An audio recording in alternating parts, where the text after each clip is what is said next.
joining me on this episode of Coffee with Kiera. I'm Kiera Morgan. We are sponsored by the Human Bean in Newport and Lincoln City. And today I am here at the county courthouse with County Commissioner Claire Hall. Hi, Claire. Hi, Kiera. Always great to be with you.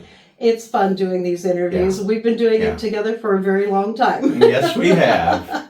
And a lot has happened over the years. Oh, indeed.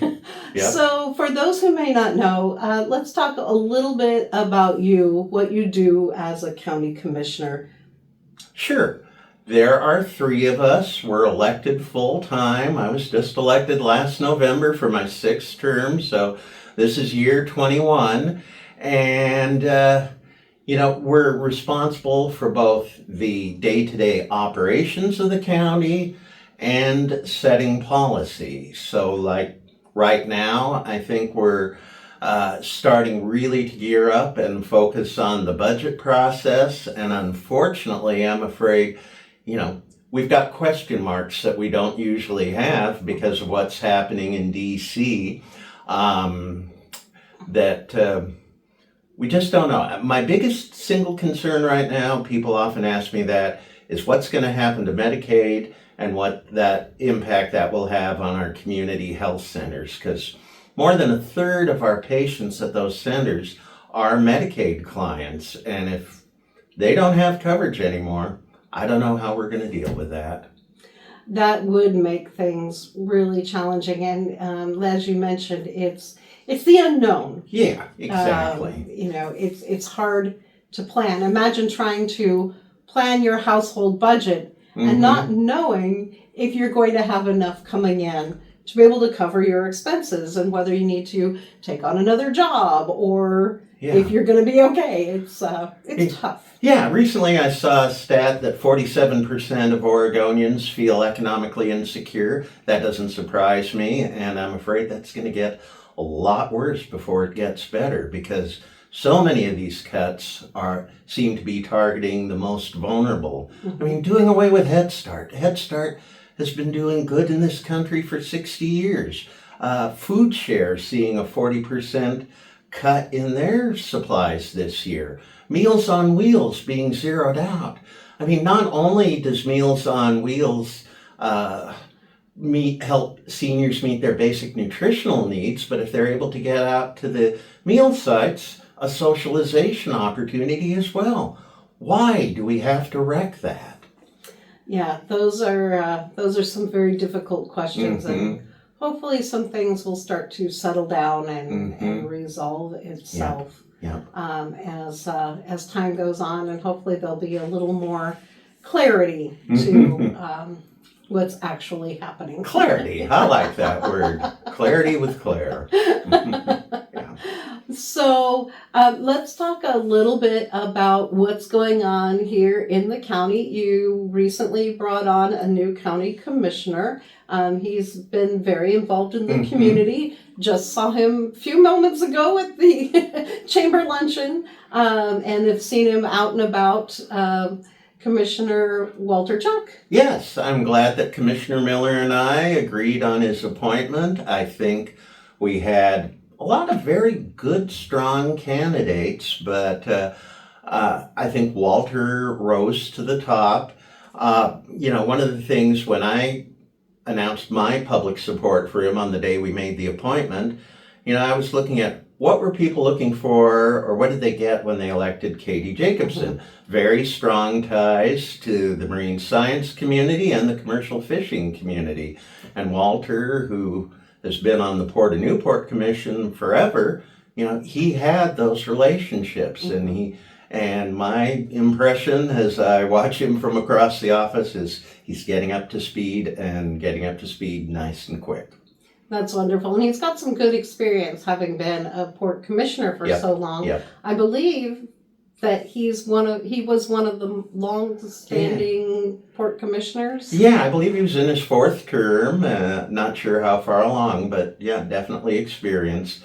And something I like, I don't make appointments because I think this person, they're liberal, they're conservative. I want somebody who's competent, mature, and is going to do a good job.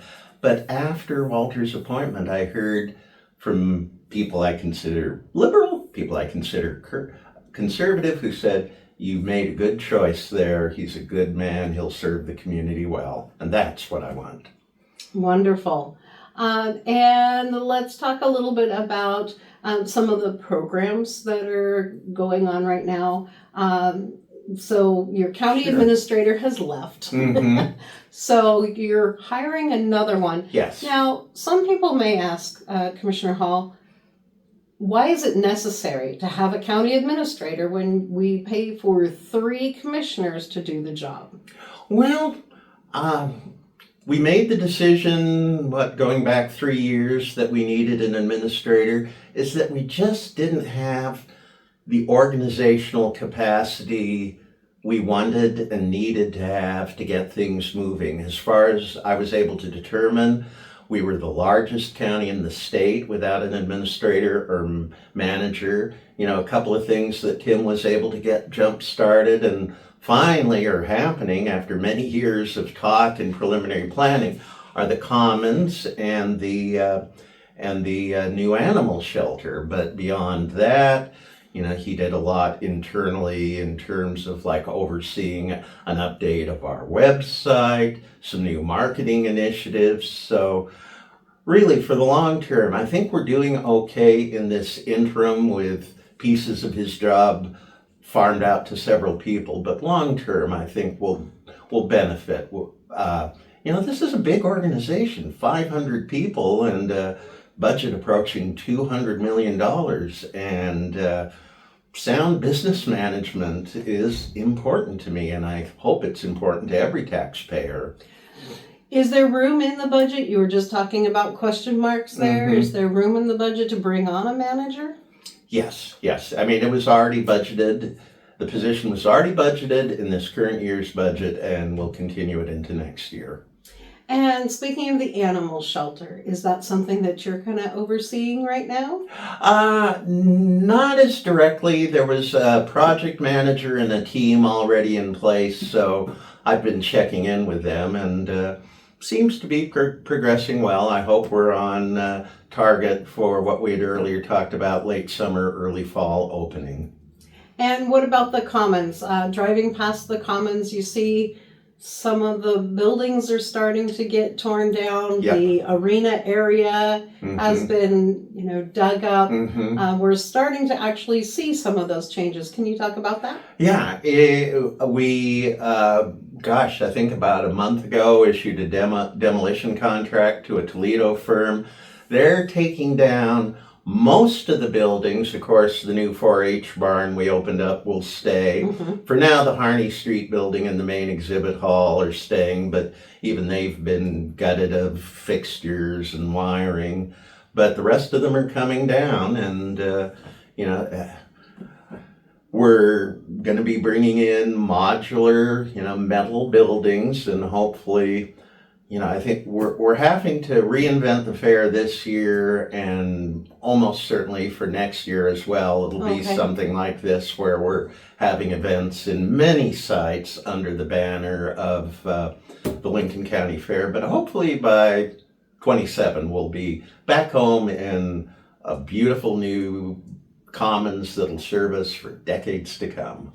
So let's talk about what it's going to look like. What are the plans for the commons? You said the event hall is going to stay for now, but there's going to be a new exhibit hall. There will be a new outdoor arena, not fully enclosed but covered. We'll replace what's known as the floral building, and of course the animal barn. And that's basically it. Sometimes I hear people, well, couldn't you put this here and that there and that? Well, it's only 6 acres, folks. It's the smallest. It's the smallest fairgrounds in Oregon by far. And so, are you going to, since the animal shelter is relocating, are there plans in place to expand the commons area across Harney Street, where that area is? Tentatively, right now, that would be for parking for vendors. Okay. Yeah, because we do need a better dedicated space for them. And our plans already set then for the fair? Yeah, the fair board has been working. It's a little hard for me to be focused in because, for the last 2 years I've been off the fair board, but I served 13 years before that. But I've been monitoring the communications, and it sounds like a lot of fun events. They put a And lot you're of. looking for more fair board members, is that right? Yes, we are. Yeah, because statutorily we have to have at least 3, no more than 7, and we've got 3 right now, but we'd really like to bring on a couple of more. Yeah. All right. Yeah. So let's see. What else is going on? Oh gosh. I don't know. It just always something happening in Lincoln County. I'm concerned about the state of our economy. If we see some, depending on how many of these high-paying federal jobs we see go away. I looked it up. It momentarily surprised me, but it really shouldn't, that of all the visitors who come to the Oregon coast, 30 million a year, roughly 900,000 of them are from outside the United States, with Canada and Mexico being the countries that are sending the most people here. So, given the new political climate in the world, I hope it doesn't hurt tourism, but I really fear that it will. And let's talk a little bit about the shelter. That's something great in its second year. Yep. Some renovations been done at the Newport shelter.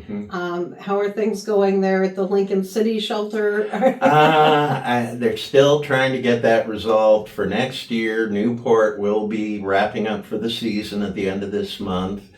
And to me, the bottom line, Chantel Estes, our shelter manager, came up with the slogan, saving lives one night at a time.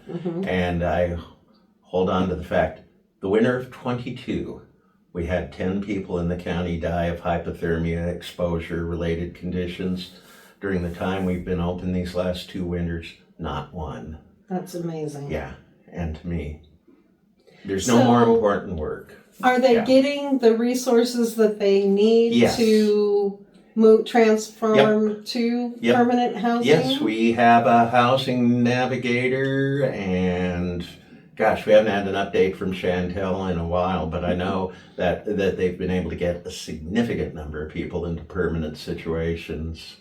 That's really great. Yeah. And there's a sleep trailer situation in Siletz. Oh, I'm not familiar with that. Oh, yeah. Okay. It was on the radio. Oh, darn, I missed it. So they have a trailer that sleeps 8, so top and bottom, 4 spaces on top, 4 spaces on the bottom.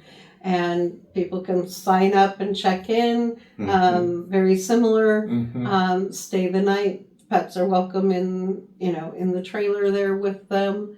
And then, they check out the next morning.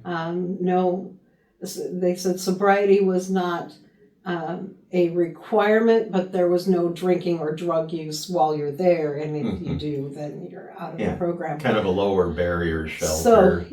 So is that something that kind of maybe a model that the county could look into for having in other areas, like especially South County and East County are not really, we're served, but they have to get to the city to make it happen. Yeah, well, as I said, I've just heard about it. I'd love to learn more about it. The first, anything that keeps somebody from freezing to death overnight is got to be a good thing. The main question I would have would be supervision. Yeah, they have, as far as I know, it is. There are. Yeah, there is some security overnight. Yeah. Just because they got to make sure everybody's following the rules. Exactly. So. Yeah. During the political campaign last year, at one point, I think people were trying to, convey that the idea that we had a lot of wild, dangerous people in our shelters. We don't. You've spent time, Kiera. Yeah. Most of the folks over 50, very just gentle, kind just people. A place to sleep. Down on their luck. Yeah. That's Well, all. and housing is very Yeah. difficult, and you mentioned, Yeah. Social Security, Mhm. Medicare, Oh, etc. yeah. And when the rents go up astronomically, Mhm. and you're on a fixed income for Yeah. Social Security, Yeah. you just you just can't keep up. And if you don't have family members Mhm. nearby, Oh, yeah. that creates challenges for for the senior population. Yeah, I'm sure you've seen it. I've seen it so many times that people in crisis, if they're fortunate enough to have family or close friend close by and willing to help, it improves their odds. But Mhm. the folks who truly have no one, the results can be just devastating. Let's talk. Speaking of healthcare, Mhm. let's talk a little bit about your rebranding of Coastal Healthcare. Yes, that's the new name for the Lincoln Community Health Centers. I think something, a little shorter, a little snappier, but letting people know that we're here. And, after, I think next year will be the 20th anniversary of our opening the Newport and Lincoln City clinics, that we have been here for years, and full primary care, behavioral health care, through an agreement with the Veterans Administration we've had in place for several years. The Newport and Lincoln City clinics also have a VA doctor available, and behavioral health telemedicine. And that's going to continue? As far as we know at this point. Okay, Yeah, good. we haven't heard otherwise. Good. But I good. hate to say it, this is the day. I was going to say stay tuned until tomorrow, but it's like stay tuned in the next hour and see what changes. That's what it feels like. Kind of like the weather. Give it 5 Yeah. minutes, and Yeah, a few months would exactly. change. Okay. Wonderful. All right. Anything else that you would like to add? Can't think of anything right now. Thanks for the opportunity, as always. All right. Well, Commissioner Hall, thank you so much for joining me on this episode of Coffee with Kiera. Again, we're sponsored by the Human Being in Newport at 6th Street and Highway 101, and in Lincoln City at the north end of town on the west side next to TLC Credit Union. Thanks for watching. I'm Kiera Morgan.